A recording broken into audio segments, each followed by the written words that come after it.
Pasensya ka na, pero hindi ko masasagot yan. Hindi ko kasi alam kung kinain na ba siya ng mga kaibigan kong aswang o hindi pa eh. Ano kung may kapit nga kami? Pakialam nyo ba? Inggit ka lang kasi wala kang kakapitan. Tulad ng bramong halos sumurrender na dahil walang makapitan. Ang ibig sabihin, tama ang hinala mo. At ngayong gabi, mamamatay ka na rin.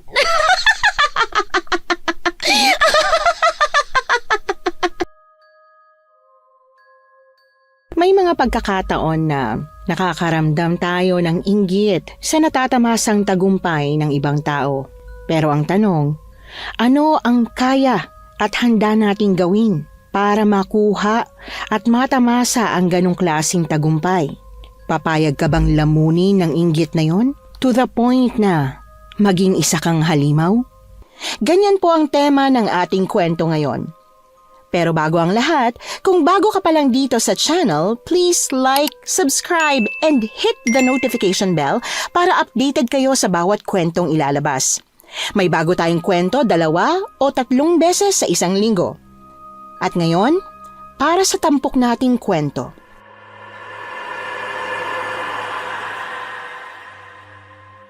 Sa isang lugar, kadalasan na kapag may kakilala kang mga matataas ang posisyon o may kapangyarihan, sinasabihan kang may kapit.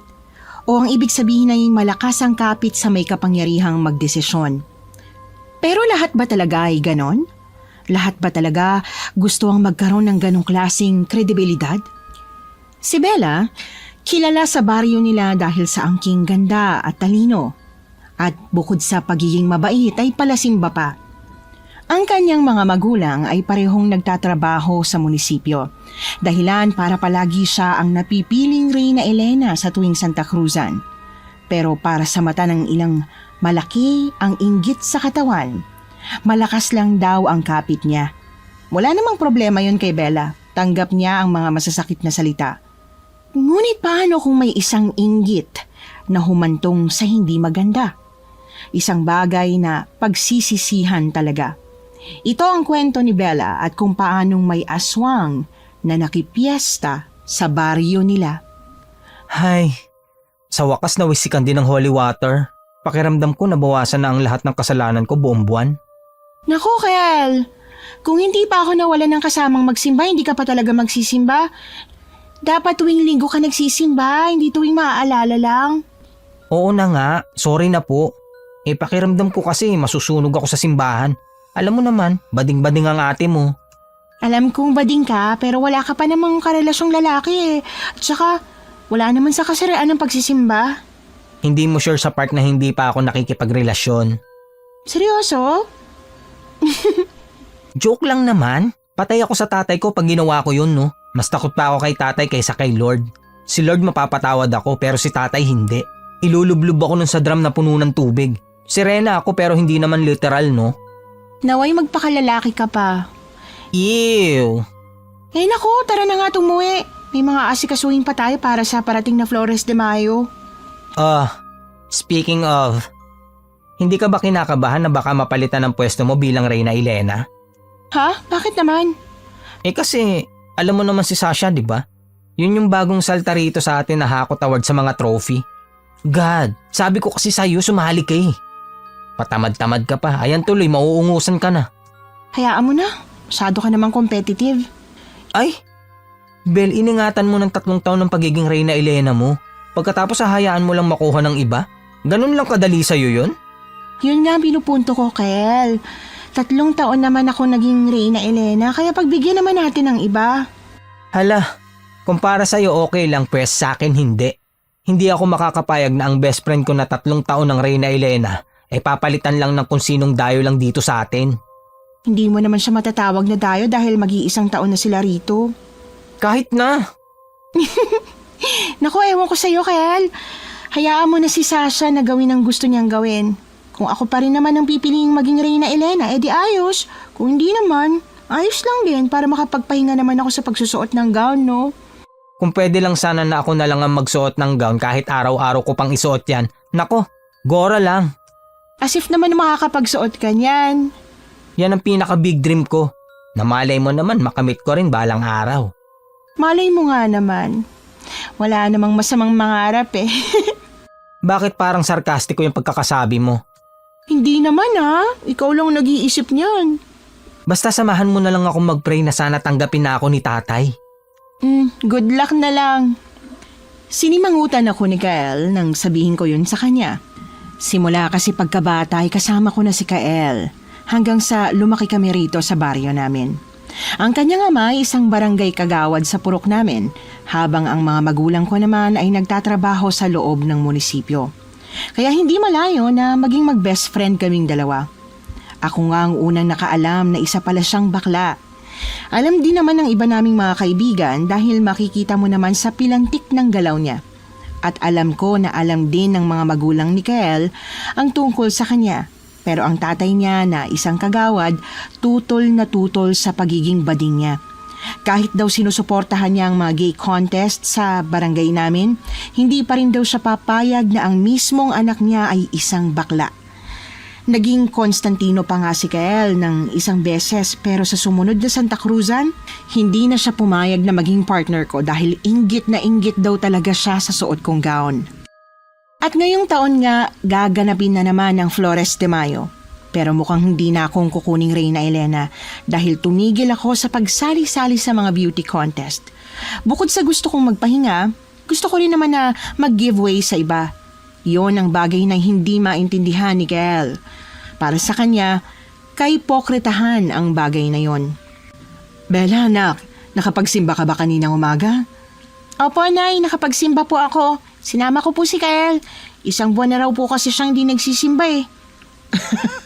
Nako, mabuti naman at sinama mong batang yon para naman matauhan at magpakalalaki na. Nay, sinama ko po siya sa simbahan para magsimba at magdasal sa Diyos, hindi para magpakalalaki. Hindi mo naman alam ang kapangyarihan ng Diyos, iha. Kaya niyang baguhin ang kahit na ano. Baka nga kaya niyang gawing tao ang isang hayop eh. Nay, kinukumpara niyo po ba si Kael sa isang hayop? Ay, pasensya na. Hindi yun ang ibig kong sabihin, anak. Ang ibig kong sabihin, kaya niyang baguhin ang pagkatao ni Kael. Naniniwala kasi ako na masyado lang siyang nagagandahan sa'yo. Kaya iniisip niya na bakla siya. Baka nga may gusto sa'yo yun eh. Nanay, kilabutan naman po kayo sa mga pinagsasasabi ninyo. Parang kapatid na nga lang ang turing ko doon kay Kael tapos sasabihin niyo na may gusto ko sa kanya, nakakadiri. Ang OA mo. Siya nga pala. Ikaw pa rin ang kukuning Reyna Elena sa susunod na Santa Cruzan, ha? Po, ako pa rin kahit hindi na ako sumasali sa mga beauty contest dito sa baryo natin. Bakit? Hindi naman beauty contest ang batayan ng pagiging Reyna Elena. Aktibo ka sa simbahan. Saka sa mga activities dito sa baryo natin. Mabait, maganda, presentable pa. No boyfriend since birth. Birhen. Nanay, tama na po. Diyos ko, malamang birhen pa po ako. 17 years old lang naman po ako, Nay. Ay nako, sinasabi ko sa'yo, may mga kaedad mo na hindi na birhen. Pero ikaw, proud ako na hindi ka pa nagkakaroon ng boyfriend kahit na napakaganda mo at maraming manliligaw. Paano naman po ako magbo-boyfriend? Bukod sa bantay sarado ako, may iniingatan po akong reputasyon kagaya ng gusto ninyo. Ibig sabihin napipilitan ka lang pala? Biro lang, Nay. Ikaw naman masyado kang seryoso. Siyempre, priority ko kasi ang pag-aaral tsaka gusto kong ikasal sa una at huling magiging boyfriend ko. Yan, ganyan ko pinalaki ang dalaga ko. O siya, sige, sabihin mo na kay Kael na ikaw pa rin ang Reyna Elena at huwag na siyang mag-alala. Ha? Alam niyo na nag-aalala si Kael na baka hindi ako maging Reyna Elena? Oo, ang kulit nun. Tanong ng tanong. Loka-loka talagang baklang yun. O siya, sige, aakyat na ako sa taas. Napagod ako sa mga ginawa namin sa barangay. Masyado nang busy dahil sa paghahanda sa fiesta. Sige po, Nay. Ako na po magluluto para pagkagising niyo at pagdating ni Tatay, nakahanda na po ang lahat. Naku, ang Reyna Elena ko, napakabait talaga. Nagulat ako nang malamang ako pa rin ang Reyna Elena. Inaasahan ko kasi talaga na papalitan na ako matapos ang paglalaylo ko sa mga beauty contest. Nahihiya na rin kasi talaga ako. Kahit ng mga organizers naman talaga ang pumipili sa akin. Alam kong wala akong naririnig na masama tungkol sa pagiging Reyna Elena ko ng paulit-ulit. Iniisip ko pa rin na sa likod ng masayang pagtanggap nila, iniisip pa rin nilang malakas kasi ang kapit ko. kaya ako ang pinipili. Taon-taon wala namang nagiging problema, kaya iniisip ko na baka wala rin naman ngayon. Pero kabaliktaran pala. Dahil kinabukasan nga, bumisita si Kel sa bahay namin na sobrang naiinis. Grabe, ipinagkakalat talaga niya na malakas ang kapit mo kaya ikaw na naman ang Reyna Elena. Malakas naman talaga ang kapit ko eh. Bel, hindi maganda ang mga pinagsasabi niya sa ibang tao. Parang pinapalabas niya na magprotesta sila sa pagpili sa'yo bilang Reyna Elena. Hayaan mo na nga, Kel. Kung ganyan naman palang ugali niya, hindi talaga siya pipiliin. Exactly! Hindi niya ba napapansin na ganyan ang ugali niya? Gusto ka niyang ibaba para lang umangat siya? Sa susunod na piyesta, sumali ka ulit at ipakita mo ang singing voice mo sa kanya. Pati rin ang galing mong sumagot sa mga question and answer portion. Hindi, ano ka ba? Ayoko. Kakalad ka rin kita doon, wag kang mag-alala. Ayoko nang masyado kang nagpapakabait dyan. Akala mo ba nakakatuwa ang pagiging sobrang bait? Nakakabuhisit kaya? Ang sarap mong sabunutan. Bakit ba inis na inis ka? Ako naman ang pinag-uusapan nila, kaya bakit mas galit ka pa kaysa sa akin?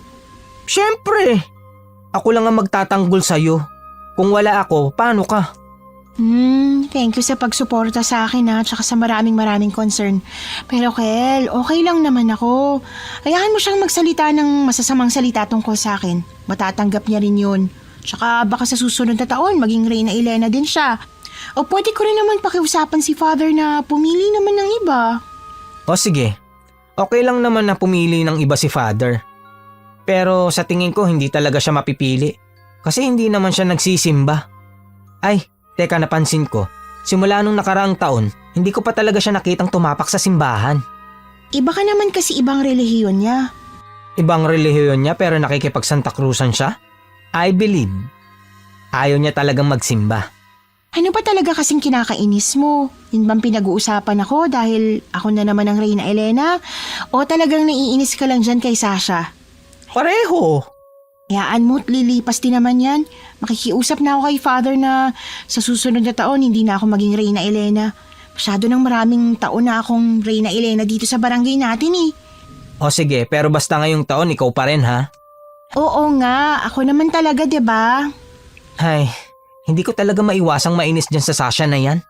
Ewan ko ba pero sa tuwing naririnig ko ang pangalan niya o kaya nakikita ko ang pagmumukha niya kahit sa malayo, kumukulo talaga ang dugo ko. Para siyang aswang. At ano namang kinalaman ng pagiging aswang sa pagkulo ng dugo mo sa kanya? Alam mo yung lana na ginagamit para malaman na may papalapit na aswang? Yung dugo ko parang lana. Kapag papalapit siya, kumukulo. Sinasabi ko sa'yo, aswang talaga yung babae na yan. Hoy, huwag ka namang ganyan kay Sasha. Hindi porket galit ka, sasabihin mo na aswang ang isang tao. Paano kung marinig yun ng mga matatanda? Baka mamaya maniwala pa sila. Biro lang naman. Sino pa bang maniniwala sa mga aswang? Hello? Sa bagay, tama ka naman. Hindi lang kay Kel ko narinig na sinisiraan ako ni Sasha, pati na rin sa ibang mga kaibigan ko. Pero ipinagkibit-balikat ko na lamang yon hanggang sa sumunod na linggo. Pagkatapos ng simba kasama si Kel, pinauna ko na muna siyang umuwi dahil gusto kong makausap si Father. Kapag kasi kasama ko si Kel na kakausapin si Father, sigurado akong magagalit siya at hindi siya papayag. Oh, nandito pala ang Reyna Elena natin. Ano may paglilingkod ko sa'yo? Father, pwede ko po ba kayong makausap? Nako, parang kinakabahan ako tungkol dyan ah. Halika, pumasok ka sa loob. Dito ka, maupo ka. Maraming salamat po, Father. Ano nga bang ipinunta mo rito?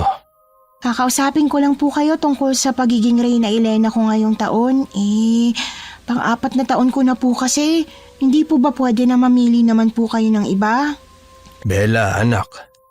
Mahirap kasing humanap ng isang kagaya mo. Isang dalaga na maganda at aktibo sa pagsisimba. Marami akong sinusubaybay ang mga dalaging ding, dalaga o kaya naman kahit hanggang 20 anyos na. Pero wala talagang makakatalo sa kagaya mo. At hindi ka lang basta nagsisimba. Mabait ka pa. Pero Father, nahihiya na po kasi ako eh. Pinag-isipan ko na po ito buong gabi. At nakapag-desisyon po ako na Hindi ko po tatanggapin ang pagiging Reyna Elena ngayong taon. Sino namang ipapalit ko?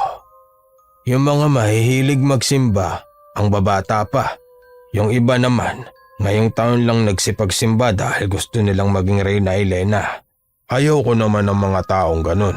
Magsisimba lang dahil kailangan. Pero Father, pwede naman sigurong pumili ng Reyna Elena na hindi pala simba. Ako ang pinagkakatiwalaan ng baryo natin sa pagpili ng Reyna Elena taon-taon. Kaya ako ang mamimili. Ang isang Reyna Elena ay may batayan. At sa lahat ng batayang iyon, ikaw lang ang bukod tanging pasado para sa akin.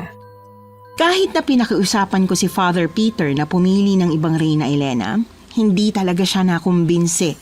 Kaya laglag ang balikat na umalis ako ng simbahan. Pero habang pauwi, hindi ko inaasahan na makakasalubong ko si Sasha. Kasama niya ang 3 niya pang mga kaibigan. Hindi ko na sana siya papansinin pero tinawag niya pa ako. Uy, Bella! Bella! Hindi mo man lang ba ako papansinin? Ay, pasensya ka na. Di kita napansin eh. Bakit nga pala? Wala naman. Babatiin lang sana kita. Congrats nga pala ha. Ikaw na naman ang Reyna Elena sa gaganapin na Santa Cruzan. Salamat. Kung hindi mo mamasamain, pwede mo bang sabihin sa amin kung anong sikreto mo? Ha? Anong sikretong sinasabi mo? Yung sikreto mo kung paano ka palaging pinipili ni Father. Close kayo ni Father, no? Si Father Peter na kasi ang pare simula nung pinanganak ako. Siya nga rin ang nagbinyag sa akin eh. Pero wala naman akong sikreto. Hindi mo na kailangan sabihin sa amin ng sikreto mo dahil alam ko na kaagad. Excuse me ng mga bruhang aswang. Porke nag-iisang best friend ko, bigla nyo na lang siyang ginigisa ah. Teka nga lang, ako bang tinatawag mong bruhang aswang ha? Ay, hindi ako nagsabi niyan. Ikaw na bakla ka? Kampi ka ng kampi sa babaeng yan? Palibasa kasi pareho kayong malakas ang kapit eh. Ano kung may kapit nga kami? Pakialam nyo ba? Inggit ka lang kasi wala kang kakapitan. Tulad ng bramong halos sumurrender na dahil walang makapitan. Excuse me? Tara na nga Bella, wag mo nga pinagkakakausap yung mga bruhang aswang ngayon at baka mahawa ka pa. Hoy, sa ating dalawa, ikaw ang mukhang aswang, no? Imbis na sagutin, kinaladkad na ako ni Kel paalis doon. Hindi ko alam na nandoon pa siya. Medyo matagal din kasi kaming nag-uusap ni Father Peter kaya iniisip ko na nakauwi na siya. Nang makalayo na kami mula kila Sasha, kaagad kong hinila pabalik ang aking kamay. Ay, ano ka ba naman, Kel? Bakit pinapatulan mo pa yung si Sasha?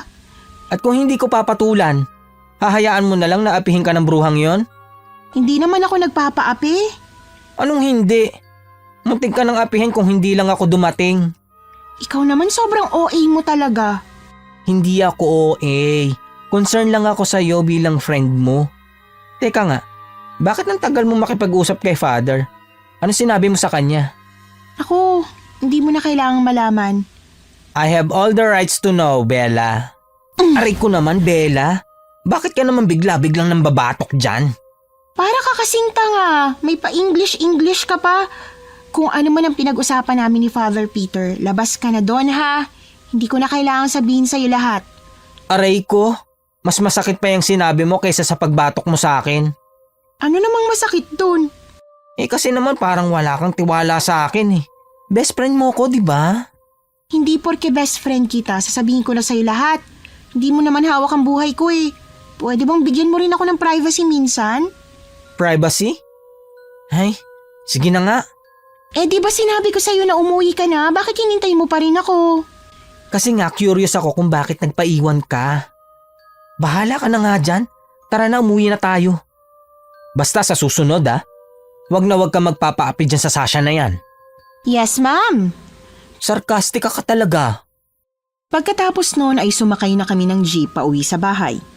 Ilang araw na naging busy ang lahat para sa paghahanda sa Flores de Mayo. At nang sumapit na nga ang Mayo, lahat ay excited. Kahit na hindi pala simba si Sasha, kinuha pa rin siyang Reyna Esperanza. Bagay na alam naman ng lahat na kinainis niya. Pero wala naman siyang nagagawa dahil yon ang ibinigay sa kanyang titulo. Kel! Bakit parang tagal mo magbanyo? Mahuhuli na tayo sa misa. Diyos ko, Bella. Ikaw na lang pumunta roon. Sobrang sakit talaga ng tiyan ko at hindi ako makakapunta. Nako, ano ba kasing pinagkakain mo at sumakit ng ganyan ang tiyan mo? Hindi ko nga maalala, Bella. Sa dami kasi ng kinain ko mula kahapon, hindi ko na alam kung alin doon na nagpasama ng tiyan ko eh. Ayan, kasi kain pa more. Hay, ayoko pa naman sana pumunta doon ng mag-isa eh. Hindi ka pa rin masasamahan ng mga magulang mo? Sasamahan nila ako pero mas maganda sana kung sumama ka doon. Unang araw pa lang absent ka na agad. Hindi ko naman kasalanan na sumakit yung tiyan ko, no? Umalis ka na o mahuhuli ka sa misa. O siya, sige, aalis na nga ako. Pero kung gumanda kahit papanong pakiramdam mo, sumunod ka ha. Oo, susunod ako. Sige na, umalis ka na, hindi ako makapag-concentrate. Nakabusangot akong lumabas ng bahay ni Kel. Wala akong magawa kahit na gusto kong kasama siya sa unang araw ng misa para sa Flores de Mayo. Sa dinami-dami ba naman ng araw noong Abril, ngayon pa talaga sumakit ang tiyan niya. Nakabusangot tuloy ako habang papunta sa may simbahan. Kahit na ilang beses nang sinabi ni nanay na pwede namang dumalo si Kel sa susunod na araw, naiinis pa rin ako. Hindi naman ako ganito dati, ewan ko ba, pero parang iba lang kasi ang pakiramdam ko ngayong araw. At tila meron naman pala talagang dahilan kung bakit gusto kong kasama siya. Dahil pagdating ko sa simbahan, naroon si Sasha. Anak, hindi ba't yan si Sasha? Opo, Nay, siya nga po. Ngayon mo lang po ba siya nakita? Aha, oo. Ngayon ko pa lang talaga siya nakita. Alam mo naman na sobrang busy palagi kaya hindi ako makalibot-libot sa baryo natin. Hindi na rin ako nakakadalo sa mga beauty contest. Siya yung sinasabi nilang sumusunod sa mga hakbang mo. Talaga nga namang maganda siya, no? Opo, Nay. Maganda naman talaga yung si Sasha. Bakit ang sabi ni Kel mukha raw bruhang aswang? Naku, Nay, naniwala naman po kayo kaagad dyan kay Kel. Alam mo namang dakilang laitero yung bading na yun. Oo nga napakalaitero nun. Pareho sila ng tabas ng dila ng tatay niya. Ang pinagkaiba lang, pusong mamon siya habang yung tatay naman niya pusong bato. Naku, Nay, wag na po natin siya pag-usapan. Naiinis pa rin ako sa kanya dahil hindi nakasama yung tiyan niya sa araw na to. Ang mabuti pa po, makinig na tayo sa sermon ng pare. Ay, oo nga. Baka makita tayo ni Father na nagkukwentuhan dito. Napailing na lamang ako kay nanay. Minsan may mga pagkakataon na mahilig makipagkwentuhan sa akin si nanay tungkol sa mga chismis. Palibasa kasi kapag nagkikita sila ni Kel, chinichismis naman ng baklang yon ang mga ganap sa buhay ko. Yung mga nangyayaring hindi alam ng nanay ko. Hindi dapat malalaman ni nanay pero ipinapaalam naman ni Kel. Wala tuloy akong ligtas sa nanay ko. Lahat ng galaw ko ay kinukwento niya. Minsan talagang nasa bunutan ko siya sa sobrang inis ko. Matapos nga ang misa, nag-alay na kami ng bulaklak kay Maria. Pagkatapos ay lumabas na kami ni nanay. Magkakaroon ulit ang beauty contest sa linggo. Hindi ka ba sasali, anak? Pinipilit nga po akong sumali ni Kel eh. Hindi mo ba ikukonsidera? Kahit naman hindi ko gustong sumali, pipilitin naman ako ni Kel. Nako, sinabi mo pa. Yang si Kel, lumalabas ang pagiging competitive dahil sa bagong kakumpetensya mo. Oo nga po, Nay. Mas problemado pa siya kaysa sa akin. Basta't sumali ka ha. Walang problema sa amin ng tatay mo ang lahat ng kailangan mo gamitin. Magsabi ka lang at gagawa kami ng paraan para makakuha niyan. Magpalista ka na bukas ha. Sige po, magpapasama po ako kay Kel. Ay, teka anak. Bibili pala muna ako ng bibingka at saka puto bumbog. Nagpapabili ang tatay mo eh. Samahan ko na po kayo, Nay. Naku, anak, kayaan mo na. Hintayin mo na lang ako rito. Doon pa yun sa may tawiran eh. Sigurado po ba kayo, Nay? Oo, sigurado ako. O siya, sige na. Hintayin mo na lang ako rito ha. Hi, Bella! Hi, Sasha. Ngayon na kita nakitang magsimba. So, hinihintay mo pala ako magsimba? Bakit naman kita hihintayin? Kasi sabi mo ngayon lang ako nagsimba. Bakit ikaw? Linggo-linggo ka bang nagsisimba? Para sabihin mong ngayon mo lang ako nakita? Ang totoo niyan, linggo-linggo nga talaga akong nagsisimba. Kahit nga may sakit ako nagsisimba pa rin ako. Kaya malalaman ko kung magsimba ka o hindi. Di ikaw lang banal. Alam mo, kung makikipag-away ka lang sa akin, itigil mo na dahil hindi naman ako papatol sa'yo. Hindi naman ako nakikipag-away sa'yo eh. Ang totoo niyan, gusto sana kitang batiin dahil narinig ko kanina na sasali ka raw sa contest. Bakit mo naman ako babatiin? Hindi pa naman ako nananalo. Pinabati kita kasi makakaharap mo na ako eh. Kita-kits na lang tayo sa linggo ha. Sigurado akong magsisisi kang kasali ka ulit at ako ang kalaban mo. Sige, ikaw ang bahala. Inirapan ako ni Sasha bago siya umalis. Nabigla pa nga ako sa ikinilos niya. Base sa kilos na pinapakita niya sa akin, para siyang insecure. Maganda naman si Sasha. Ang totoo nga niyan mas maganda pa nga yata siya kaysa sa akin. Mas makurba ang kanyang katawan, mas maputi, at mas matangos pa ang ilong. Kaya hindi ko maintindihan kung bakit galit na galit siya sa akin. Kung ito ba'y dahil lang sa pagiging Reyna Elena ko o meron pang iba. Imbis na intindihin ko pa yon ay nagkibit-balikat na lamang ako hanggang sa dumating ang araw ng linggo. Habang abala ang makeup artist ko sa pagmi-makeup sa akin, pumasok sa loob ng tent ko si Kel. Bel, bakit ganyan ang makeup mo? Ha? Bakit? Ano bang problema sa makeup ko? Masyadong pang mahinhin. Nakita ko ang makeup ni Sasha. Sobrang plakado. Samantalang yung sayo pang soft girl ang dating. Ganito naman palaging makeup ko Hindi ba pwedeng sumubok ka ng bago? Naku, ewan ko sa'yo, Kel. Mananalo ako kung mananalo ako. Naniniwala ako na mas bagay sa akin ang ganitong makeup kaysa yung plakadong-plakadong sinasabi mo. Ay nako, sige na nga. Sa bagay, mas maganda ka naman talaga ng di hamak kay Sasha. Kahit patungan niya pa ng napakaraming makeup yung mukha niya, hindi ka niya matatalo. Yan, that's the spirit. Hindi ba parang dapat ako magsabi niyan sa'yo? Imbes na makipagtalo pa kay Kel, tinawanan ko na lamang siya. Marami pa siyang reklamong sinabi tungkol sa pag-aayos sa akin. Pati ang buhok at ang isusuot ko ay inirereklamo niya. Masyado daw kasing simple kumpara kay Sasha. Sinasabihan ko nga siya na kumalma lang pero hindi ko talaga siya mapakalma. Hanggang sa nagsimula na nga ang contest. Maraming contestant sa beauty pageant na magaganda at magagaling. Pero dahil nasanay na ako sa mga ganitong patimpalak, nakasama pa rin ako sa top 5. Hanggang sa umabot na nga sa talent portion at si Sasha na ang sasayaw sa stage. Diyos ko, bakit naman ganyan ang suot niya? Ano siya, hostess? Ay, ano ka ba naman, Kel? Huwag ka magsalita ng ganyan at baka may makarinig sa'yo. Totoo naman Tingnan mo nga kung paano siya sumayaw. Para siyang sumasayaw sa harap ng customer. Umamin ka nga sa akin, Kel. Bakit ba galit na galit ka dyan kay Sasha? Wala naman siyang ginagawang masama sa'yo Wala nga siyang ginagawang masama sa akin pero nakakainis yung ugali niya. Ang hilig magpabida, hindi naman siya mukhang bida. Mukha siyang bruhang aswang. Papayaan mo na siya. Kaya imbis na hindi kami nag-aaway, parang inaaway niya na rin ako kasi inaaway mo siya palagi. Basta, iba talaga ang kutob ko sa babaeng yan. Promise, may kung anong enerhiya siya na nagpapainit ng ulo ko. Pwede bang iba na lang ang pag-usapan natin, Kel? Kasi sa totoo lang, naririndi na ako sa mga reklamo mo tungkol sa kanya. Ay, oo na nga, sige na. Pipilitin kong hindi mainis sa kanya at mag-focus na lang sa'yo. Basta ipanalo mo tonight Huwag kang mag-alala.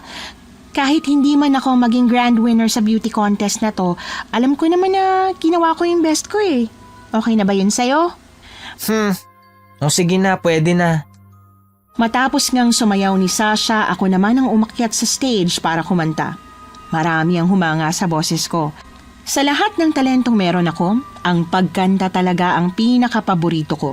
Hindi naman sa pagmamayabang pero magaling talaga akong kumanta at mataas din ang boses ko. Nang matapos na akong kumanta, nag-proceed na sa question and answer portion. Naging mahigpit ang laban naming dalawa ni Sasha, lalo na at kaming dalawa na lamang ang natira. Madalas naghahawakan ng kamay ang dalawang contestant kapag sila na lang ang natitira. Pero sa aming dalawa ni Sasha, umiwas siya sa akin at hindi humawak. Nakangiti lang siya na parang confident na siya ang mananalo. Habang ako naman ay naiilang dahil sa ipinapakita niyang pag-uugali. At nang tawagin na nga ang pangalan ko bilang winner, nabigla ang lahat sa biglang paghuhurumintado ni Sasha. Magsitigil nga kayo sa pagpapalakpakan. Niloloko na nga kayo pero tuwang-tuwa pa rin kayo. Sasha, ano bang ginagawa mo? Ikaw na babae ka? Sino na naman sa judge ang kakilala mo, ha? Kilala ko silang lahat dahil dito na ako nakatira simula pa nung pinanganak ako. Ano bang problema mo? Ang hirap talagang manalo sa lugar kung saan marami kang kapit, no? Ano bang pinagsasasabi mo dyan? Huwag na kayo magmaang-maangan. Sa ating dalawa, ako talaga ang mas magaling. Ako rin ang mas maganda at sexy, mas matalino at mas talented. Wala ka namang ginawa kanina kundi ang sumigaw-sigaw imbis na kumanta, no? Yung sagot mo hindi rin naman maganda. Kaya paano ikaw ang nanalo? Sasha, hindi ko alam kung ano mga pinagsasasabi mo. Gusto mong manalo? Sige, ikaw na lang. Para wala nang problema. Excuse me? Hindi ako magpapakababa ng ganun lang. Deserve ko ang manalo ng walang dayaan. Hindi ko deserve ang ganitong treatment. Hoy babaeng bruhang aswang, masyado naman yatang mataas ang tingin mo sa sarili mo. Kumpara kay Bella, walang-wala ka pa sa kalingkingan niya. At saka, a true beauty queen can accept her loss. Mahiya ka naman sa harapan ng napakaraming tao. Nangilid ang luha sa mga mata ni Sasha. Pagkatapos ay tumakbo siya pababa ng stage habang umiiyak. Nakaramdam tuloy ako ng matinding konsensya. Gusto ko siyang habulin at kausapin ng maayos pero naisip ko na baka hindi magandang desisyon yon. Naging tahimik ang paligid sa loob ng ilang segundo pero nang nakalayo daw si Sasha, itinuloy ang pagsabit sa akin ng sash at ang paglalagay ng korona. Kahit sa totoo lang ay nahihiya ako at nakakaramdam ng matinding guilt.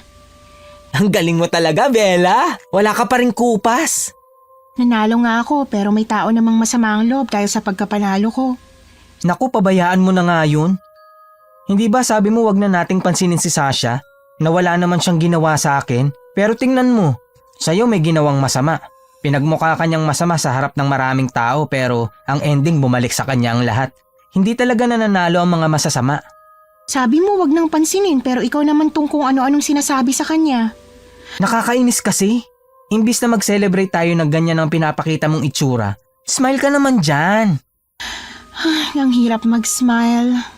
Akin na lumapit ka rito, tuturuan kitang ngumiti. Ayan, tingnan mo. Ganyan. Ayan. Aray ko, ano ka ba naman, Kel? Tama na. Nakangiti ka rin sa wakas. Ay, sa tingin mo, pwede kayang kausapin ko si Sasha? At para saan? Hihingi ako ng tawad. Tunay kang pinagpala sa sobrang kabaitan, no? Wag mo na siyang kausapin, siya ang nagpahiya sa sarili niya. Pero sa totoo lang, ang lakas talaga ng loob niya, no? Ako nga ang nahiya para sa kanya eh. Sigurado akong pinagsisisihan niya kung ano man ang ginawa niya kanina. Nako, sigurado talaga yan. Sino bang hindi magsisisi? Binalak niyang ipahiya ka pero siya ang napahiya. Nakakaawa siya. Anong nakakaawa? Karma yon. Ang bilis bumalik sa kanya ng karma. Kahit sabihin pa ni Kel ng paulit-ulit na karma ang nangyari kay Sasha, hindi ko pa rin maiwasan na maawa sa kanya. Kahit naman kasi mali ang ginawa niya sa akin, hindi niya pa rin deserve ang mapahiya. Naghahangad lang naman siya ng pagkapanalo. Sa mga sumunod na araw, hindi na muling pumunta sa simbahan si Sasha at hindi na rin siya nagparamdam. Gustong-gusto ko na talaga siyang puntahan at kausapin. Nagbabaka sakali ako na matanggap niya ang presensya ko pero pinipigilan ako ni Kel. Buong akala ko ay hindi ko na siya makikita pang muli pero nabigla ang lahat nang lumitaw siya ng may palaro. Isang linggo bago ang mismong Santa Cruzan. Kel! Huy! Itigil mo na nga muna yung kakanguya mo dyan sa isaw. Tingnan mo! Ano ba?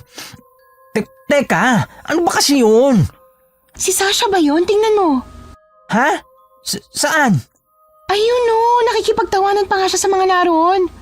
OMG, buhay pa ang patay. Ano ka ba naman, Kel? Anong patay yung sinasabi mo dyan? Paano ba naman kasi ang tagal niyang di nagparamdam? Mabuti nga't nagparamdam na siya. Siya kaya ang Reyna Esperanza at saka kinakabahan talaga ako eh. Akala ko may masama na siyang gagawin sa sarili niya dahil sa sobrang kahihiyan. Hindi gagawin ng taong masyadong mataas ang tingin sa sarili ang iniisip mo, Bella. Tingnan mo nga at looking good pa rin siya. Kaya nga, parang hindi naman siya nagkaroon ng problema.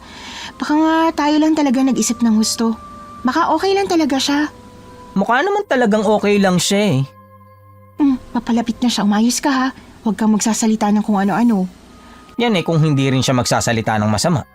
Kel! Hi, Bella. Hi, Kel. Hello? Pasensya na at pinag-alala kita, Bella, ha? Nabalitaan ko mula sa mga kaibigan ko na nag-aalala ka daw. Oo, kasi baka nasaktan kita nung beauty pageant kaya hindi ka na nagpapakita. Ayos lang yun. Nagkasakit lang talaga ako kaya hindi ako makalabas ng bahay. Pero huwag ka mag-alala, okay na ako. Sigurado ka? Oo naman. Tsaka, sorry nga pala sa nangyari Wala ka naman talagang kasalanan eh. Ako naman talagang may kasalanan kasi hindi ko kaagad natanggap yung pagkatalo ko. Ilang beses na ako nanalo sa mga viewcon dito sa baryo natin na hindi kakalaban, kaya inakala kong mananalo ko ulit. Medyo nasaktan lang yung feelings ko pero ayos na ako ngayon. Ayos lang. O siya sige, may pupuntahan pa kami ng friends ko eh. Gusto niyo sumama? Ay, hindi na. May pupuntahan din kami ni Bella. O sige, kita-kita na lang. Oh my God! Ano yun? Ha? Ano yun? May sakit pa yata si Sasha. Dapat pala tinignan natin kung nilalagnat siya. Ano bang pinagsasasabi mo dyan, Kel? Hindi mo ba nakita? Sobrang bait niya. Nakakapanibago.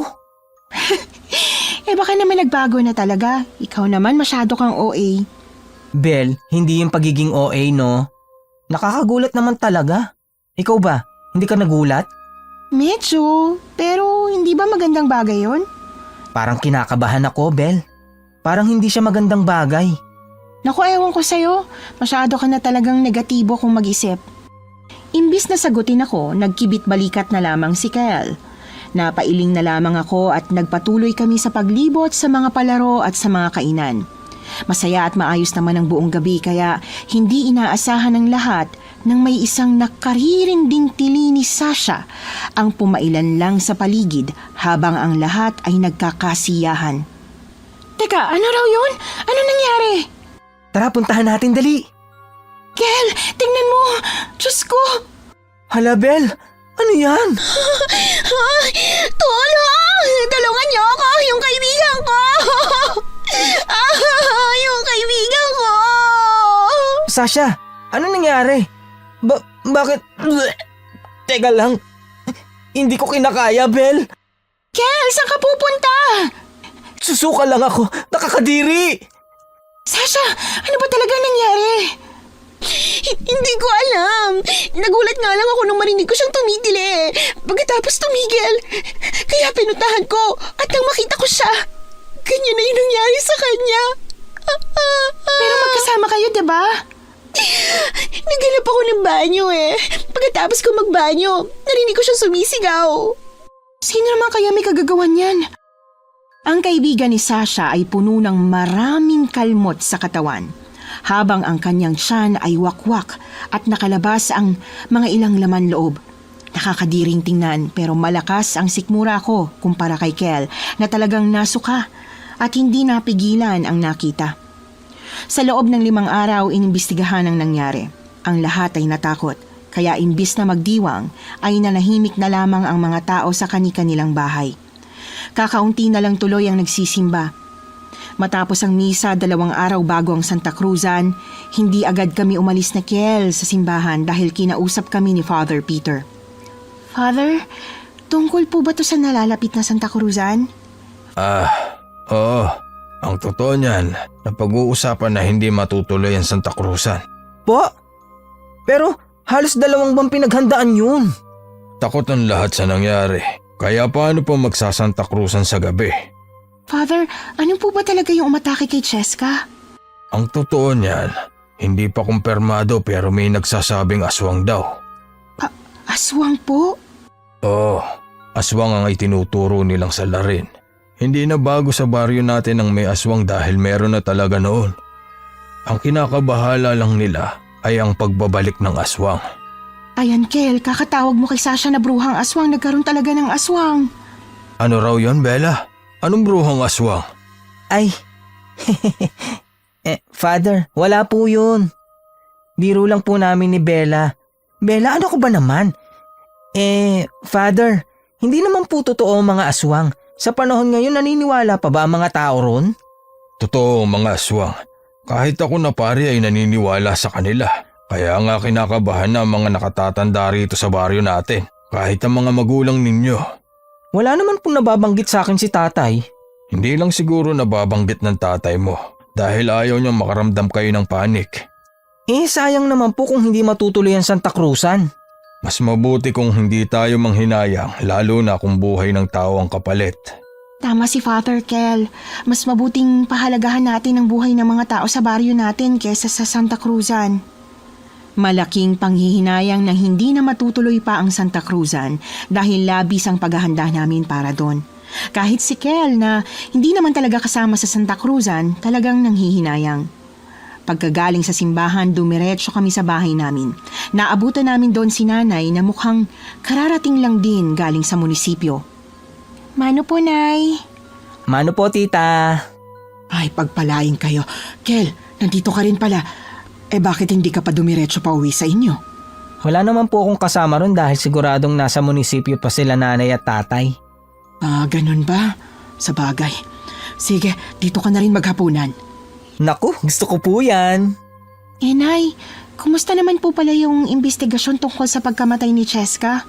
Nako, hindi pa rin kami sigurado Pero ayon daw sa pagsusuri sa katawan niya, nakakita ng mahahabang kalmot, tsaka malalaking ngipin ang kumagat sa tiyan niya. Posibleng malaking hayop. Pero, posible din po bang aswang? Anak, paano mo naman naisip yan? Nakausap po kasi namin si Father Peter kanina Ganun ba? Ang totoo niyan, oo, tinitingnan din nila ang posibilidad na may aswang nga. Pero hindi naman ako naniniwala doon. Matagal nang nasugpo ang mga aswang sa baryo natin simula nung... Simula kailan po, tita? Matagal na panahon na yon. Panahon pa ng mga lolo at lola nyo. Kaya hindi na namin masyadong iniisip na aswang ngayon. Pero kung hindi nyo iniisip na aswang, bakit hindi itutuloy ang Santa Cruzan? Dahil hindi pa nahuhuli ang may sala. Kung tao man yon o isang malaking hayop, kailangan mahuli na muna yon bago tayo maging kampante. Ay, ganun po ba? Naku, Kel, hayaan mo na. Wala naman na tayong magagawa kung yun talagang dapat na mangyari Pero alam mo, pakiramdam ko talaga may kakaiba dyan kay Sasha. Hindi kaya siya talaga yung may sala? Kel, ano ka ba naman? Masama lang ang naging ugali ni Sasha pero naniniwala ako na wala siyang kinalaman sa pagkamatay ni Cheska. Mukha namang hindi niya magagawa yon.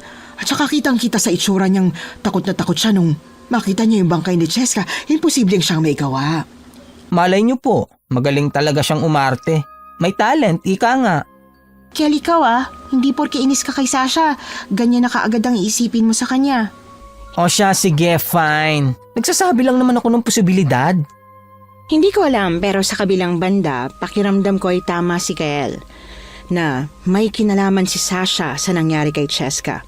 Dahil magkasama lang naman silang dalawa noong gabing yon. Parang ilang minuto lang naman ang pagitan mula nung nakita namin sila at nang may mangyaring krimen. Pero ang tanong, ano ang motibo? At saka kung papatayin ni Sasha si Cheska, bakit kinailangang marami pang kalmot at bakit wakwak pa ang kanyang tiyan? Handang-handa na kami na hindi na talaga matutuloy ang Santa Cruzan. Pero kinabukasan, isang magandang balita ang bumungad sa aming umaga. Anak! Tuloy na daw yung Santa Cruzan! Ha? Akala ko po ba hindi na matutuloy? Nahuli na yung malaking baboy ramo na pumatay kay Cheska. Hindi aswang ang may sala, kundi baboy ramo. Talaga po? Naku, salamat naman kung ganon, hindi na tayo mag-iisip na aswang may gawa. Kaya nga Ay, Diyos ko, nagpanik ang lahat dahil sa nangyari. Pero matutuloy man ang Santa Cruzan. Wala naman si Cheska doon. Kaya nga, Bella, kawawang bata na biktima ng isang baboy ramo lang. Kahit papano, nabigyan na rin ng hustisyang pagkamatay niya. Pero malungkot pa rin isipin na isang baboy ramo lang ang pumawi sa buhay niya. Nakakaawang mga magulang niya sa totoo lang. Hindi po ba parang ang insensitive kung itutuloy pa yung Santa Cruzan gayong nagluluksa pa ang pamilya nila Cheska? Ay, pumayag naman sila. Tradisyon ng Santa Cruzan sa bayan natin At ang sabi ng pamilya nila, hindi dapat pigilan ng Santa Cruzan dahil lang sa pagkamatay ni Cheska. Ikalulungkot lang daw ng bata kung ititigil ang Santa Cruzan dahil sa pagkawala niya. Ganun po ba? Pero nakakalungkot pa rin po. Hayaan mo na, anak. Ang isipin mo na lang kapag pumarada na kayo bukas ng gabi, nakangiting kakaway sa inyo si Cheska. Hindi ko alam kung bakit parang kakaiba pa rin ang nararamdaman ko kahit na nahuli na ang baboy ramong may gawa ng krimen. Pakiramdam ko may mali. Iba ang kabang nararamdaman ko hanggang sa dumating na nga ang gabi ng Santa Cruzan. Abala ang lahat sa pag-aayos at dahil nga umatras ang Constantino ko, dahil kaibigan siya ni Cheska, walang choice kundi ang pumalit ay si Kael. Ano ba to? Bakit ako naman ang magiging Constantino mo? Ako dapat na nagsusuot niyan eh. Kung gusto mo, pwede naman nating sabihin kay Father na ikaw na lang dito. Ako na lang magsusuot ng Constantino. Ang hirap bitbitin ito ang bigat. Kung pwede lang sana ano. Hay, grabe, ang ganda-ganda mo talaga. Ang ganda ng gown mo, ang ganda ng makeup. Yan talagang pangarap ko. Ang gown ko ba talaga ang pangarap mo o ako mismo? Yak! Ew! Diyos ko, Bella. Kinikilabutan ako sa mga sinasabi mo. Sabi kasi ni inay, baka raw kaya ka nagiging bading dahil sa kagandahan ko. Baka raw may gusto ka sa akin, tinatago mo lang. Diyos ko, si Tita Isabel? Kaloka, kadiri, never. Sus! Baka mamaya, baka diri ka lang dyan pero ang totoo may feelings ka na pala sa akin ha. Ay, tumigil ka nga dyan at baka masuka ako. Baka sabunutan pa kita dyan. Pero seryoso, ibang pakiramdam ko ngayong gabi eh. Parang may hindi magandang mangyayari. Iba atmosphere, no? Dahil siguro sa nangyari. Pero isipin mo na lang na baka kinakabahan ka lang. Huwag ka na masyadong mag-isip. Masisira ang beauty mo niyan. Siguro nga tama ka, Kel. Baka nga kinakabahan lang ako. O siya, sige. Maiwan muna kita ha. Kanina pa ako nag-jingle bells. Bilisan mo na at baka sumakit pa ang pantog mo. Iniwan ko na si Kel ng mag-isa. Habang ang ibang nasa loob ng tent ay isa-isa na ring lumalabas para maghanda. Iisa lang kasi ang pagme-makeupan namin. Yon ang gusto ng organizer para daw pare-pareho ang quality ng pagkaka-makeup. Habang paunti ng paunti ang laman ng tent, wala pa rin si Kel. Hindi ko alam kung anong nangyari sa bading na yon at kung bakit ang tagal-tagal niya. Habang naghihintay ako, nabigla ako nang may humawak bigla sa balikat ko. Ay, palakang ko ka. Grabe!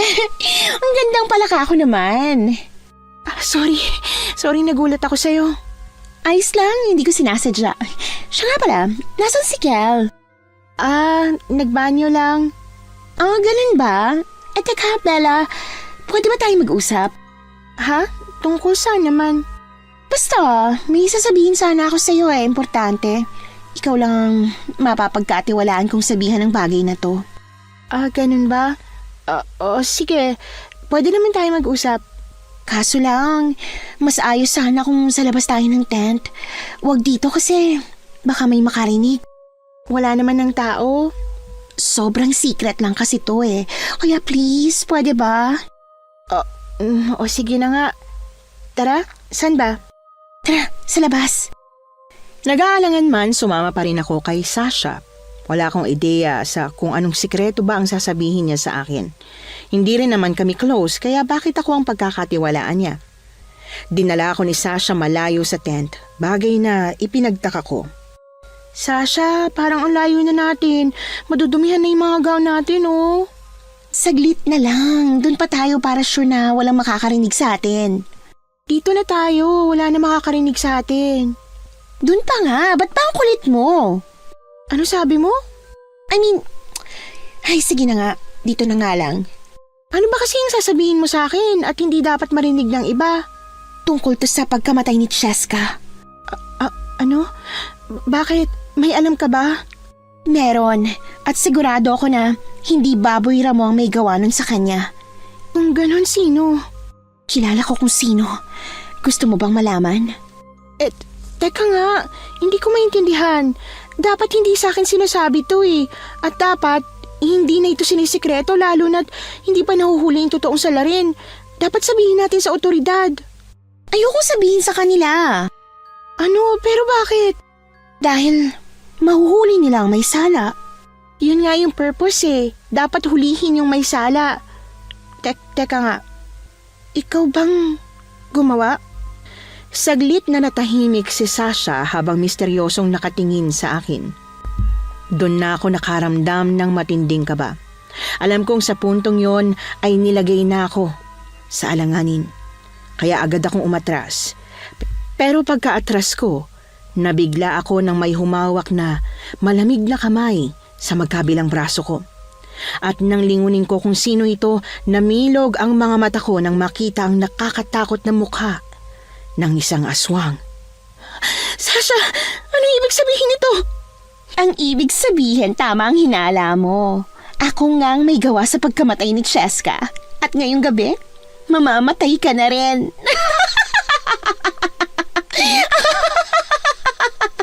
Walang iya ka, Sasha. Hindi ako makapaniwala na magagawa mo to. Ako rin. Alam mo ba kung sinong dahilan kung bakit ko nagawa to? Ikaw lang din. Ikaw, dahil masyado mong sinusolong lahat. Kaya ngayong gabi, hindi na ikaw ang magiging Reyna Elena. Ako na. Sasha, pakiusap. Huwag mo tong gawin. Huwag. Nagawa ko nga sa kaibigan ko si Cheska. Sa'yo ba kaya na kinaiinisan ko? Mali ang ginagawa mo, Sasha. Mali. Alam mo, huwag ka mag-alala. Dahil hindi pa naman kita papatayin ngayon. Mamaya na kapag natapos na yung Santa Cruzan. Dahil baka hanapin ka nila at matuklasan ang katawan mo. Hoy, aliping aswang. Dalhin mo siya sa pinagtataguan natin ng pagkain. Huwag mong kakainin yan, ha? At akong unang titikim sa kanya. Huwag, Sasha. Huwag, pakiusap. Hindi ko na natapos ang sasabihin ko sana nang sinuntok niya ako bigla sa mukha. Nahilo ako at nawala ng malay dahil doon. At nang magising ako, napakabahong amoy na ang pilit sumisiksik sa ilong ko. Ano bang... Ang baho. Teka, nasan ako? Gusto ko na sanang magtakip ng ilong nang maamoy ko ang napakasangsang na amoy ng nabubulok. Amoy nabubulok na bangkay. Pero kahit gustuhin ko man, hindi ko magawa dahil nakagapos ang mga kamay at paa ko. Hindi ko pa nga kaagad na pagtanto ang nangyari kanina kung hindi ko lang napansin ang gapos sa akin. Tulong! Tulong! Mabaging langit, nasan pa ako? Muli kong inilibot ang paningin ko sa paligid at laking gulat ko nang makita kung ano ang umaalingasaw na amoy. Isa yung nabubulok na bangkay. Nilalangaw na yon at nabubulok.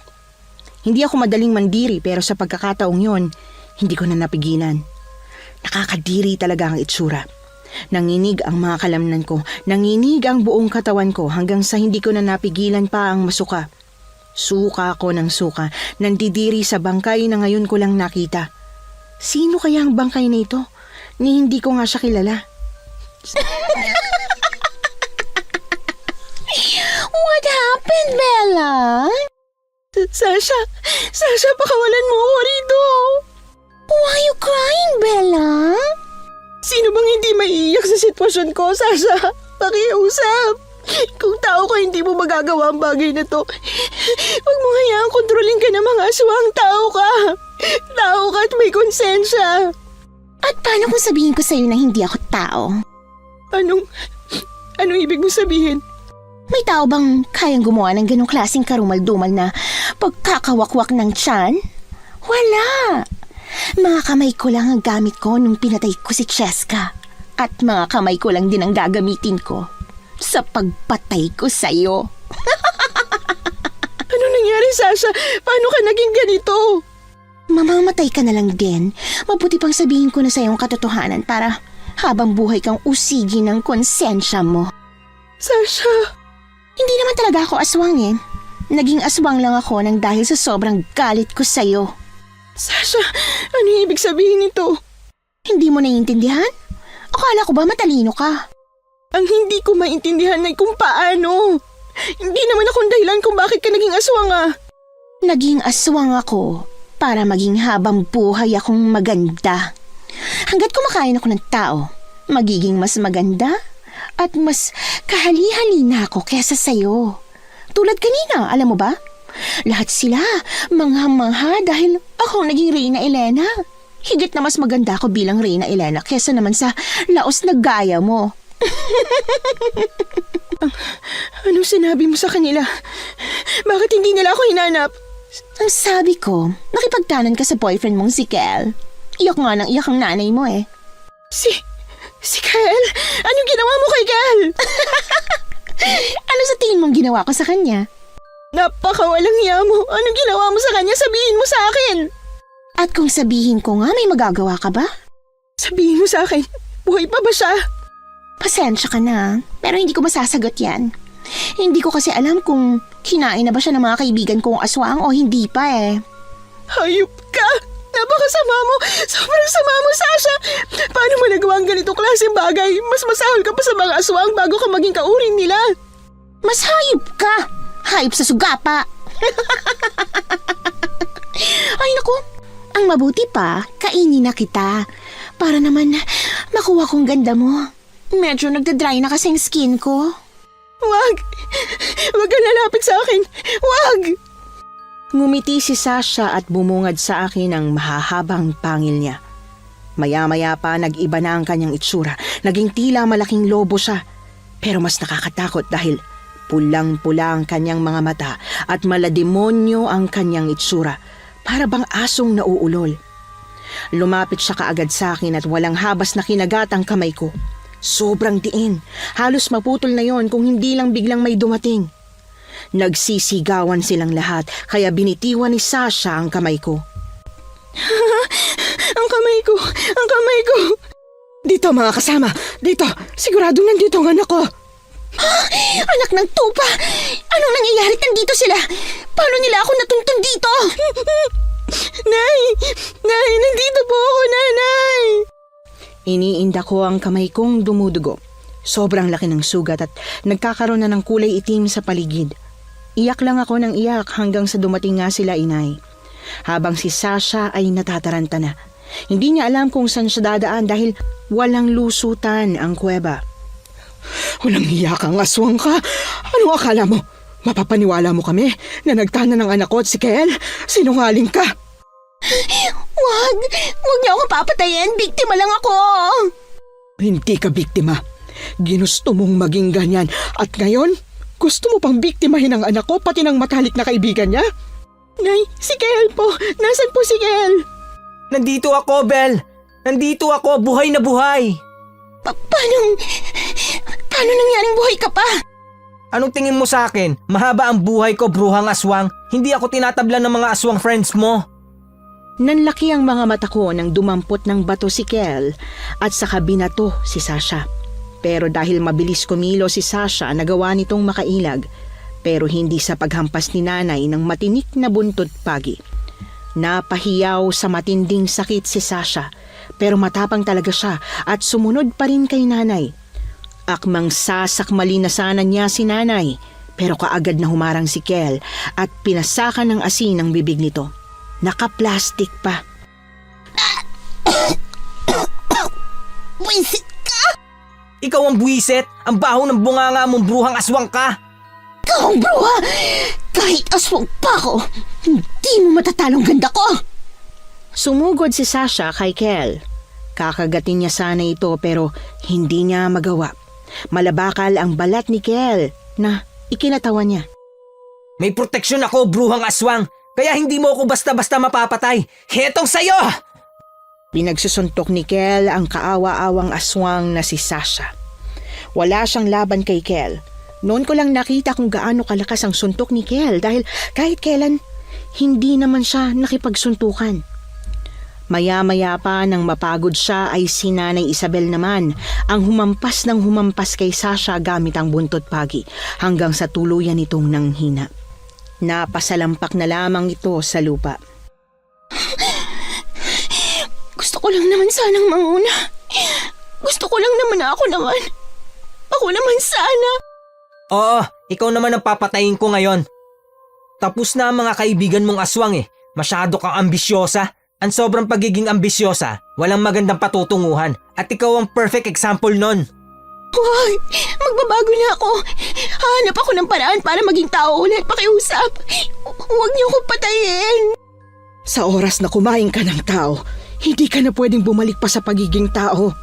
Pero ang sabi ng aswang, Pasensya ka na, Sasha. Pero kailangan mo nang mawala. Hindi ka na pwedeng mamuhay pa sa mundong ito kung kaaway ka na ng mga tao. Noon ko lang nakita ang nanay ko naggalit na galit. Hinampas niya ng marahas si Sasha gamit ang buntot pagi. Sunod-sunod yon hanggang sa tuluyan nitong nalagutan ng hininga. Hindi nagtagal naging abo si Sasha. Natahimik kaming lahat, habang ako ay unti-unti nang nakaramdam ng panghihina. Doon ko lang ulit naalala na nakagat nga pala ako. Nay! Anak!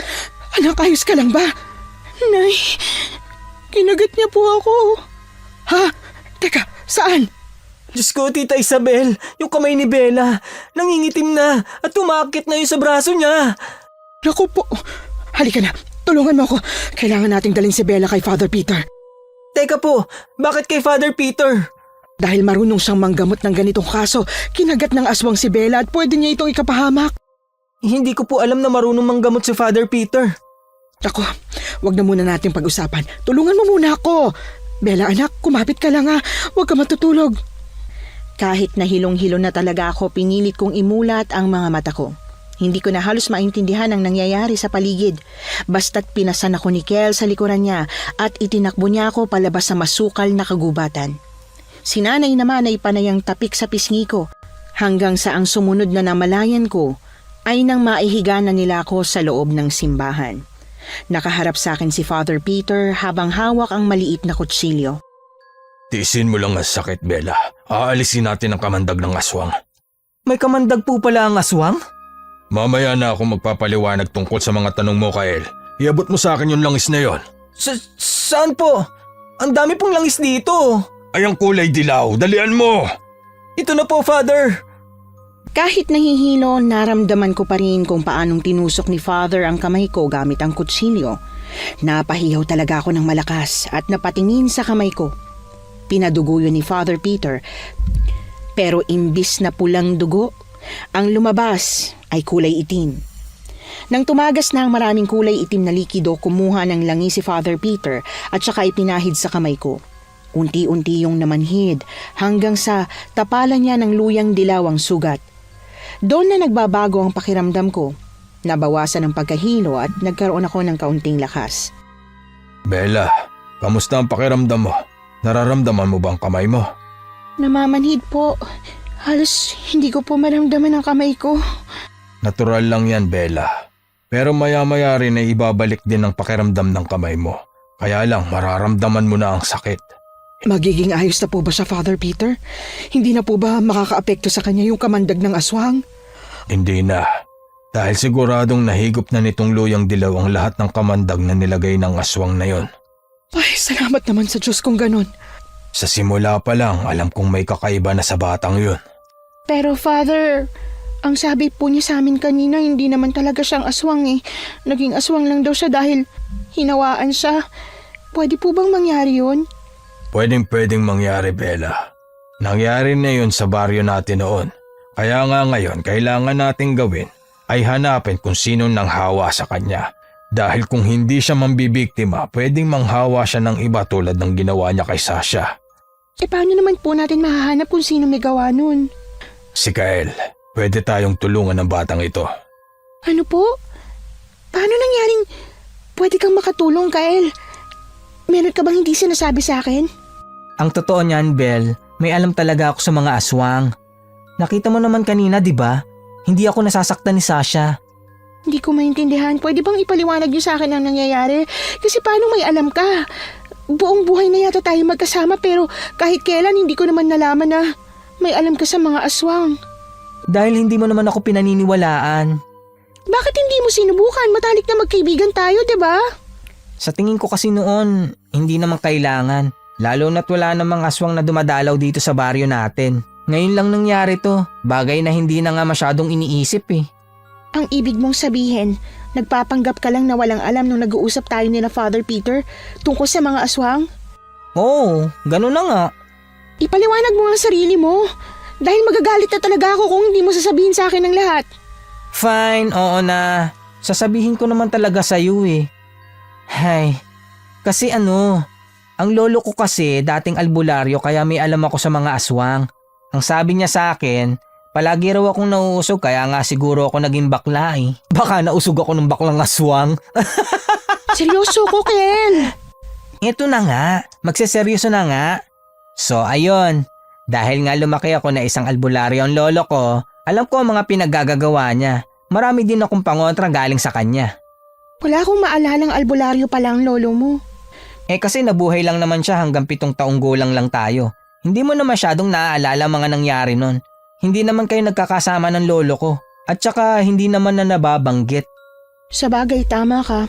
Pero nagtatampo pa rin ako sa'yo. At saka, kung may alam ka tungkol sa mga aswang, bakit hindi mo alam ang tungkol sa kamandag ng aswang? May alam ako pero hindi ko sinasabing expert ako. Ay, sa bagay, tama ka. Ngayon alam mo na. Ang mabuti pa, iuwi na natin si Bella sa bahay niyo, Tita Isabel. Pagkatapos ay tuntunin na natin kung saan naglulungga ang aswang na nangyanggaw sa kanya. Gusto kong sumama. Sasama ka sa lagay mong yan? Hindi ka pa okay, Bella. Kailangan mo magpahinga. Pero ang pagpatay natin sa aswang, hindi na natin pwedeng hintayin pa. Pero sigurado ba kayong kakayanin nyo? Lalo ka na.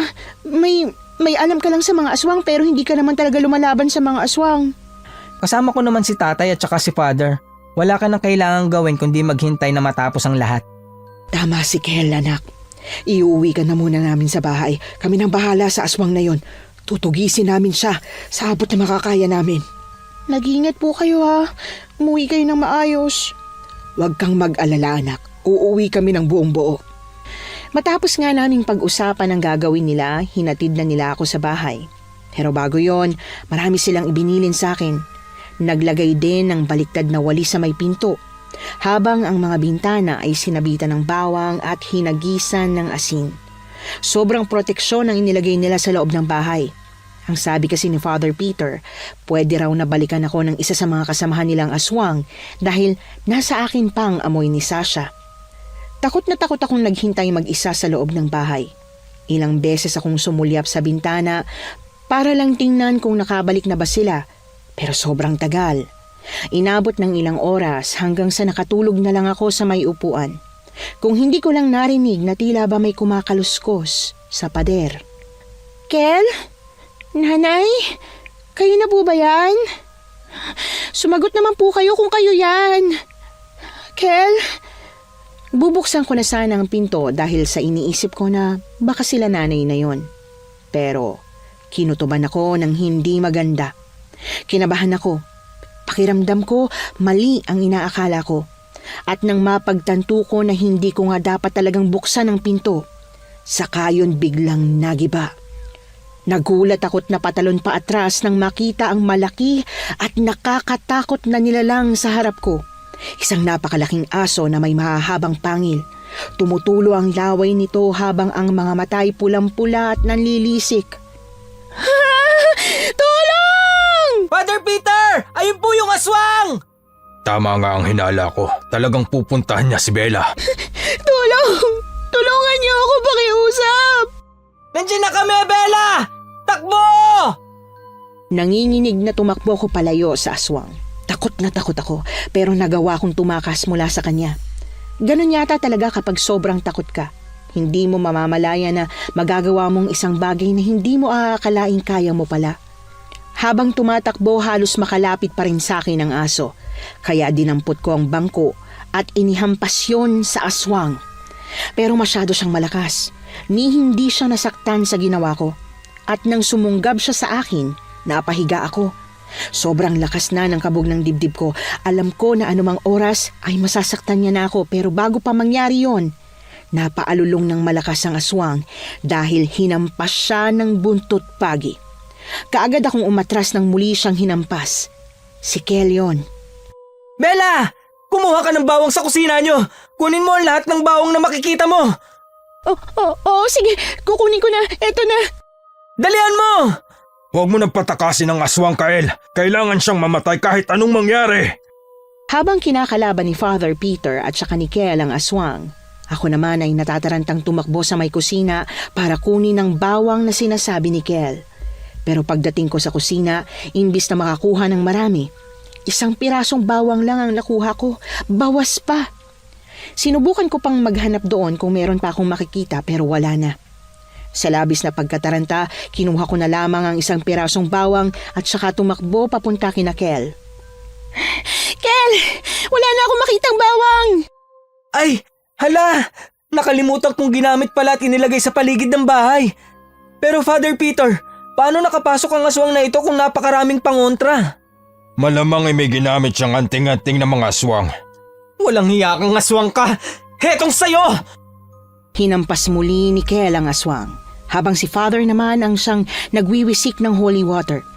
Pilit na lumalaban ng aswang, malakas siya dahil halos parang hindi siya tinatabla ng mga ginagawa nila Kel. Kaya may naisip akong paraan. Kaagad akong tumakbo kay Father at saka kinuha ang holy water. Nagtataka man siya sa ginawa ko, hinayaan niya lang ako. Anong ginagawa mo, Bella? Kung hindi siya tinatabla ng mga to sa balat niya, sa tingin ko mas maganda kung direktang sa loob ng katawan niya. Teka nga, anong ibig mo sabihin? Parang ganito po. Tumakbo ko sa harap ng aswang at sa inaasahan, kaagad itong kumagat sa pain. Ngumanga siya at akmang sasakmalin ako pero bago niya pa yun magawa, hinagis ko na sa bibig niya ang holy water. Kaagad na nabilaukan ng aswang. Sinusubukan niyang iluwa ang holy water na ipinasa ko sa bibig niya pero dahil nalunok na niya, wala na siyang magawa kundi ang magreklamo na lang. Sumisigaw siya kahit na pumipiyok na. Father, nakita ko na po yung anting-anting na suot niya. Ako na po ang kukuha. Mag-iingat ka! Opo, akong bahala. Habang hirap na hirap ang aswang sa pag-inda sa sobrang sakit ng holy water na nalunok niya, sinamantala ko yon para kunin ang suot niyang anting-anting. At mukhang yun nga talaga ang dahilan kung bakit hindi namin siya matalo-talo. Dahil nanghina na siya ng husto, tuloy-tuloy na pinaghahampas ni Kel ng buntot pagi ang katawan ng aswang habang unti-unti na siyang nalulusaw. Naging abo ang kanyang katawan at tinangay yon ng hangin. Nang matapos yon, pare-pareho kaming bumagsak sa lupa dahil sa sobrang pagod. Grabe. Ngayon lang ako napagod sa tanang buhay ko. Nga pala, nasan si nanay? Iniwan namin siya sa may palengke. Marami nang nakakita sa nangyari dahil ang aswang na yan ay isa lang din sa tao rito sa baryo natin. Ay hindi, hindi siya tao dahil nagpapanggap lang siya. Nang mahuli namin siya, agad siyang tumakbo at naging aswang. Kaya maraming nakakita. Nagkagulo at nagpaiwan na ang nanay mo para pahupayin ang sitwasyon habang kami ni Father ang sumunod sa aswang. Mabuti at ayos tayong lahat. Hindi ko akalain na magiging ganito ang mangyayari ngayong gabi Hindi na nga gabi, madaling araw na. Ito na yata ang pinaka-memorable na piyestang naranasan ko sa buong buhay ko. Nakipiesta ang aswang sa atin. Bella! Bella, anak! Nay! Diyos ko po! Ayos ka lang ba, anak? Anak, bakit kayo mga nakahiga? Nagpapahinga lang po, Nay. Napagod po kami sa pakikipaglaban sa aswang Diyos ko, maraming salamat po, Father. Kel, anak, maraming salamat sa pagliligtas ng buhay ng anak ko, ha? Alam niyo po, tita, siya po talaga ang nagligtas sa amin. Nakakuha siya ng magandang strategy para mapatay ang aswang. Ha? Totoo ba yon, Bella? Opo, Nay. At eto po, Ano yan? anting-anting po ng aswang. Bella anak, akin yung anting-anting na yan at ako na ang bahala. Sige ho, eto po. Aalisin ko na ang bisa nito sa pamamagitan ng paglublob sa holy water at pagbaon sa lupa. Kailangan po bang gawin yun? Wala naman ng aswang. Nawala na ang aswang. Sa ngayon. Pero hindi natin alam kung gaano pa sila karami sa labas ng baryo natin. Kailangan nating maging maingat. Mas mabuti nang hindi mapakinabangan. Tama si Father, Bella. Kailangan gawin yon para maputol na ang lahat. Ganun po ba? Oh, bakit ka umiiyak? Wala po, Nay. Masaya lang po ako na maayos po tayong lahat. At wala pong nasaktan ng aswang. Anong wala? Nasaktan ka nga. Buhay naman po ako At yun po ang importante. Ninitaan na lamang ako ni nanay at saka ako hinila palapit sa kanya para yakapin ng mahigpit. Simula nung araw na yon, naging usap-usapan sa baryo namin ang pangyayari Naging mainit na balita yon sa loob ng ilang buwan, pero kahit nabalita sa amin ng tungkol sa aswang, hindi naman yun nakalabas sa media. Ang paliwanag ni Kapitan, hindi naman daw kami paniniwalaan at lalagyan lang din naman daw ng kung ano-anong siyentipikong paliwanag ang nangyari sa amin. Kaya hinayaan na lang din namin hanggang sa tuluyan na ngang humupa ang balita. Kel! Kel! O Bella, bakit nagmamadali ka dyan? Kasi excited ako. Gusto ko nang malaman kung ano nangyari sa pag-uusap niyo ng tatay mo. Ikaw talaga. Mas excited ka pa kaysa sa akin, ha? Siyempre naman. Matagal kaya nating hinintay ang pagkakataon na masabi mo sa kanya yung bagay na yan. Kaya sobrang excited talaga ako. Ano na nga? Tinanggap ka na ba?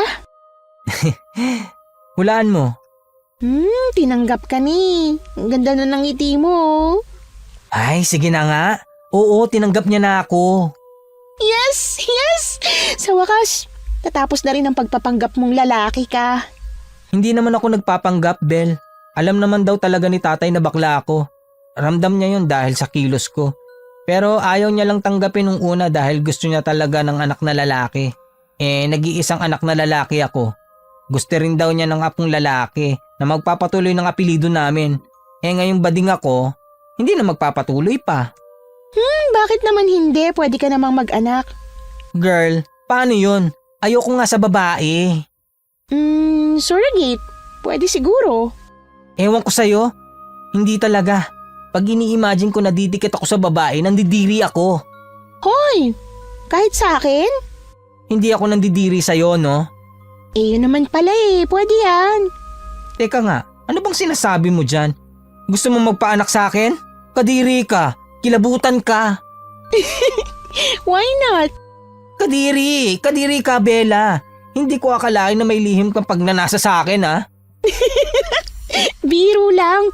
Biro lang, ano ka ba naman? Ewan ko sa'yo, kung wari ka pa. Biro lang, ano ka ba? Pero alam mo, congrats Sabading. You're officially out now.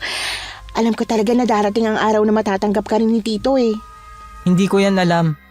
Ba't hindi mo sinabi sa akin para hindi ako kinabahan? Ewan ko sa'yo. Tara na nga, kumain na tayo ng tanghalian. Siya nga pala, pinapatawag tayo ni Father. Ang sabi ni Tatay, dumaan daw tayo sa simbahan pagkatapos ng klase. Ha? Bakit naman? Nako, ang sabi, mukhang ikaw na naman ang kukuning Reyna Elena. Ano? Ala, ayoko na talaga. Baka mamaya may bruhang aswang na naman na mainis kapag ako na naman. Kung hindi ikaw, baka pwedeng isuggest natin na ako na lang. Aba, pwede naman.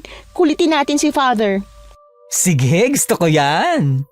Makakapagsuot ka na rin ng gown sa wakas. Ay, teka. Habang wala pa pala, may mga gown ako sa bahay. Baka gusto mong subukan. Gusto kong makita ka nakasuot ng gown. Ay, bet na bet ko yan, girl. Kaya lang... Ha? Kaya lang ano? Nako, siguro baka pwedeng makeup na lang munang subukan natin. Ha? Bakit naman? Ayaw mo bang subukan magsuot ng gown? Hindi ka pa nakakapagsuot nun Gusto ko naman, pero... Pero ano nga? Parang tanga to. Pero baka hindi magkasya sa akin yung gown mo. Tingnan mo nga, ang liit mo tapos ang laki ko. Hala, sorry. Hindi ko naisip yun Halos mawalan na ng pag-asa si Kel na matatanggap pa siya ng tatay niya. Pero ako, alam at ramdam ko talaga na darating ang araw na matatanggap siya. Mabait naman kasi ang tatay niya. Siguro sadyang hindi lang niya agad matanggap na ang nag-iisang anak niyang lalaki ay hindi na makakapagpatuloy ng apelyido niya. Pero hindi naman niya mapigilan kung ano ang gusto ni Kel. Bading talaga siya ever since. Ilang taon na nga ang nakalipas ngayon at taon-taon, pinagdiriwang pa rin ang Flores de Mayo sa bayan namin. Hindi na akong Reyna Elena sa mga sumunod na taon matapos nga ang nangyari. Hindi ko na tinanggap kahit pinilit na naman ako ni Father. Nakahanap din naman sila ng iba.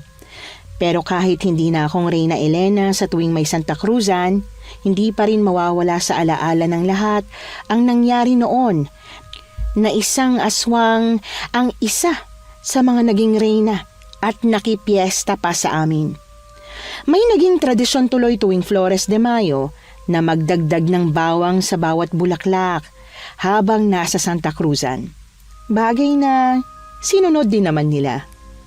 Nagustuhan niyo po ba ang ating kwento ngayong araw? Kung oo ang sagot at hindi mo pa nagagawa, aba, subscribe na! Click the notification bell ha, para updated ka sa tuwing maglalabas kami ng bagong kwento. Click like at mag-iwan na rin ng comment. Masayang-masaya ako tuwing nagbabasa ng messages mula sa inyo. At kung may sarili kayong karanasan na gusto nyong ibahagi sa amin, email lang sa missanhorrorstories@gmail.com. Dire-diretso lang, missanhorrorstories@gmail.com. Malay nyo, sa susunod, yung kwento na ninyo ang binabasa namin para sa ating mga tagapakinig. Hanggang dito na lang muna at maraming salamat sa inyong panonood.